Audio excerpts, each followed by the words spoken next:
नमस्कार साथियों, स्वागत है आप सभी का हमारे इस YouTube channel study with Ravi पर। आज के इस लेक्चर्स में हम बात करने वाले हैं क्लास 12th केमिस्ट्री के कुछ ऐसे इंपॉर्टेंट एंड सेलेक्टेड वीवीआई कह सकते हैं, जो कि आपके आने वाले मात्र 1 मंथ बाद जो एग्ज़ाम है, उसके लिए काफ़ी ज़्यादा इंपॉर्टेंट होने वाला है। तो 2025 के लिए ये फाइनल गेस क्वेश्चंस है, आप इसको माइंड में सेट करने का डायरेक्ट प्रयास करिएगा। तो पहला नंबर सवाल की ओर चलते हैं। जो भी स्टूडेंट चैनल पर नए हैं तो वीडियो को लाइक करेंगे, चैनल को सब्सक्राइब करके एक बार शेयर करने का प्रयास करेंगे और पहला नंबर सवाल की ओर चलेंगे।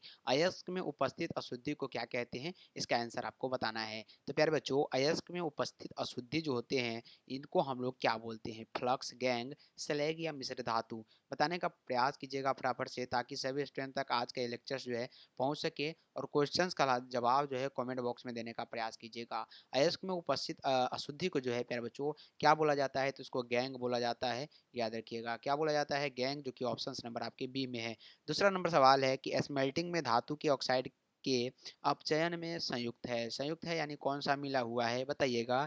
स्मेल्टिंग में धातु के ऑक्साइड के अपचयन में, अपचयन जब उसका किया जाता है तो उसमें संयुक्त क्या होता है? एल्युमिनियम, कार्बन, मैग्नीशियम या सीओ। तो दो नंबर क्वेश्चन का जवाब जो है फटाफट से एक बार बताने का प्रयास कीजिए। स्मेल्टिंग में धातु के ऑक्साइड के अपचयन में संयुक्त होता है। तो दो नंबर सवाल का जवाब सभी का ऑप्शन नंबर बी आ रहा है, कार्बन, जो कि बिल्कुल राइट आंसर है, ऑप्शन नंबर बी। अगला नंबर सवाल है कि फैराडे का विद्युत विच्छेदन के द्वितीय नियम संबंधित है। फैराडे के विद्युत विच्छेदन के द्वितीय नियम यानी सेकेंड लॉ आपसे पूछे जा रहे हैं। सेकेंड लॉ जो है किससे संबंधित है? फैराडे का विद्युत विच्छेदन का द्वितीयक नियम।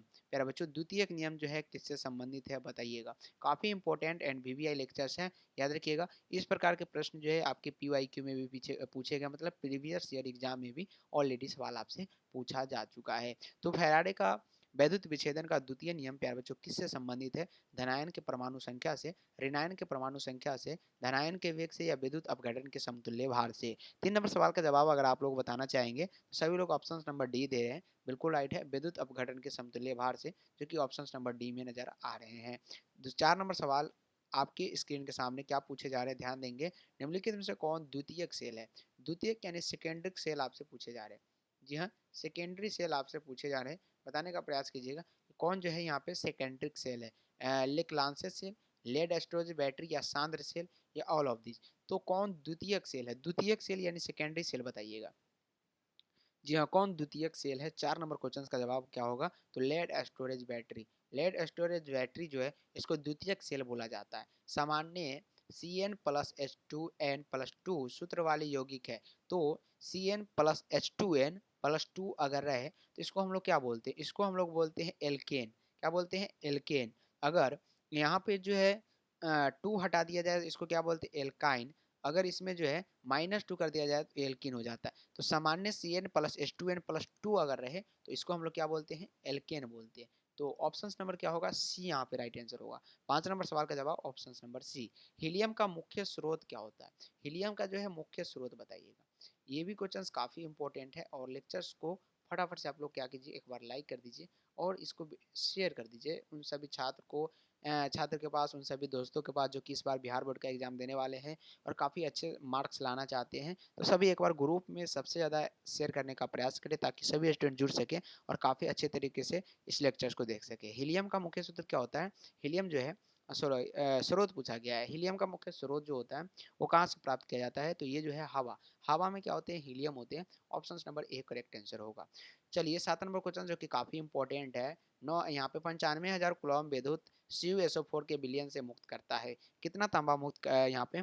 9,000 सॉरी, इकाई इकाई दहाई सैकड़ा हजार 10,000 95,000 जो कूलम विद्युत है वो कितना तांबा जो है ये मुक्त करेगा, ये आपको बताना है। और CuSO4 विलयन से ये होकर प्रभावित होती है। तो 7 नंबर सवाल का जवाब जो सभी का आ रहा है वो बिल्कुल 31.768। ये प्रीवियस ईयर एग्जाम में ऑलरेडी पूछे गए सवाल है। डाटा इसमें आपसे चेंज नहीं किया जाता है।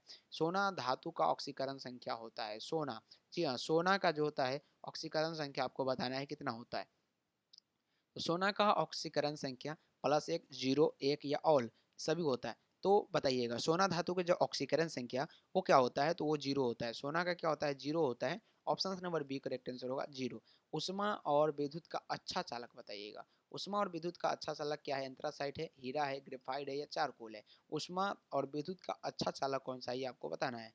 ऊष्मा और विद्युत का अच्छा चालक बताना है आपको। 9 नंबर क्वेश्चन का जवाब सभी का ग्रेफाइट आ रहा है। जी हाँ, ग्रेफाइट जो है ये ऊष्मा का भी और विद्युत का भी दोनों का क्या है, अच्छा चालक है, याद रखिएगा। ग्रेफाइट का युग जो होता है, जिसको आप लोग कागजी बोलते हैं, क्या बोलते हैं, कागजी, इसमें जो होता है ये क्या होता है, ग्रेफाइट लगा रहता है। क्या लगा रहता है? ग्रेफाइट, याद रखिएगा। तो ये विद्युत का अच्छा चालक माना जाता है।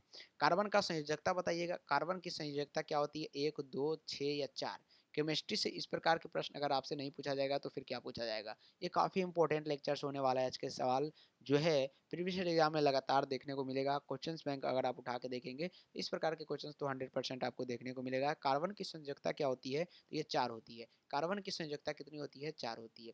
निम्नलिखित जलीय घोल में किसका क्वथनांक अधिकतम होता है? तो जलीय घोल में जो है किसका क्वथनांक जो होता है प्यारे बच्चों, क्वथनांक यहाँ पे अधिकतम होता है, बताइएगा किसका क्वथनांक अधिकतम होता है? बताइए का प्रयास कीजिए, कमेंट बॉक्स में आंसर देने का प्रयास कीजिए।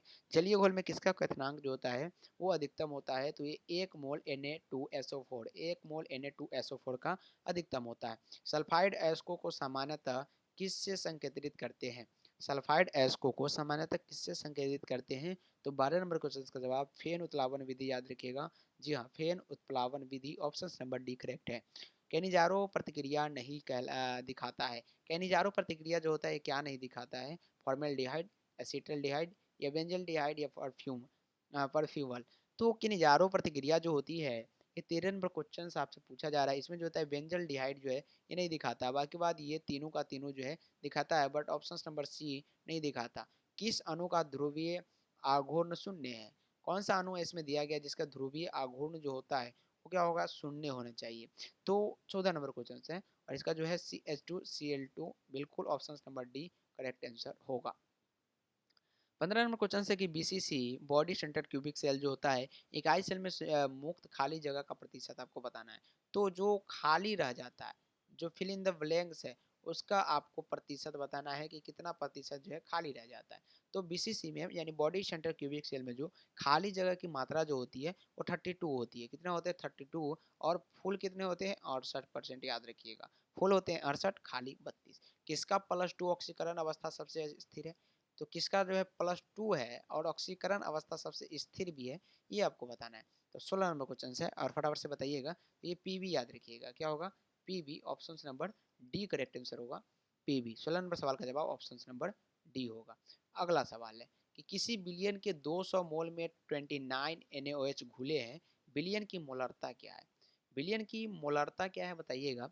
तो ये जो होगा 0.25 होगा। क्या होगा? 0.25, option number A correct answer है 0.25। XeF4 का आकार होता है, XeF4 इसका आकार कैसा होता है? चतुष्फलकीय, स्क्वायर, प्लेनर या पिरामिडल, लीनियर। तो XeF4 का जो आकार होता है 18 नंबर क्वेश्चन से इसका स्क्वायर प्लेनर होता है, जो कि ऑप्शन नंबर बी में है, स्क्वायर प्लेनर। निम्नलिखित में से कौन हाइड्रोजन बंधन नहीं बनाता? हाइड्रोजन बंधन जो है इनमें से कौन सा नहीं बनाता है? तो बात करें अगर HCl के साथ, HCl जो है इसमें हाइड्रोजन बंधन नहीं बना पाता, याद रखिएगा। HCl जो है हाइड्रोजन बंधन नहीं बनाता। एवोगाद्रो संख्या बराबर होता है, एक एवोगाद्रो संख्या बराबर कितना होता है? तो 6.023 गुणे 10⁻23, यानी option number B correct answer है। हरा पौधे का रासायनिक सूत्र बताना है आपको। हरा पौधे का रासायनिक सूत्र क्या होता है? 21 नंबर सवाल है और इसका जवाब FeSO4 एंड 7H2 जो कि ऑप्शन नंबर ए में आ रहा है, बिल्कुल करेक्ट आंसर भी होगा। बोरॉन विकर्ण संबंध दर्शाता है। बोरॉन जो है विकर्ण संबंध दर्शाता है वो किसके साथ? एल्युमिनियम से, CH से या Si से, Sn से, बताइएगा। 22 नंबर सवाल का जवाब जो है सभी स्टूडेंट बताने का प्रयास कीजिए। काफ़ी इंपॉर्टेंट क्वेश्चन है ये और इस प्रकार के प्रश्न जो है आपसे लगातार पूछे भी गए हैं। तो बोरॉन विकर्ण संबंध दर्शाता है, कैसा संबंध दर्शाता है, ये आप बताइएगा। जी हाँ, सभी का ऑप्शन नंबर 22 नंबर सवाल के लिए, 22 नंबर सवाल के लिए प्यारे बच्चों क्या आ रहे हैं? 22 नंबर के लिए ए आ रहे हैं, एल्युमिनियम से, जो कि ऑप्शन नंबर ए करेक्ट है। और हीरा में कार्बन का संकरण कितना होता है? तो हीरा जो होते हैं वो उसमें कार्बन के संकरण के अगर बारे में से पूछा जाए तो वो क्या होता है? sp3 होता है। sp3 जो होता है हीरे में कार्बन की संकरण होती है। सीनेवार कहा जाता है। सीनेवार किसको कहा जाता है बताइएगा। 24 नंबर क्वेश्चन है तो ये जो है एच जी एस को सिनेबार कहा जाता है। श्रृंखलन गुण सबसे अधिक होती है तो कार्बन में, कार्बन जो है सबसे अधिक श्रृंखला बना सकती है, इससे ज़्यादा कोई नहीं बना सकता। किसी वस्तु की प्रतिक्रिया करने पर दर निर्भर करती है।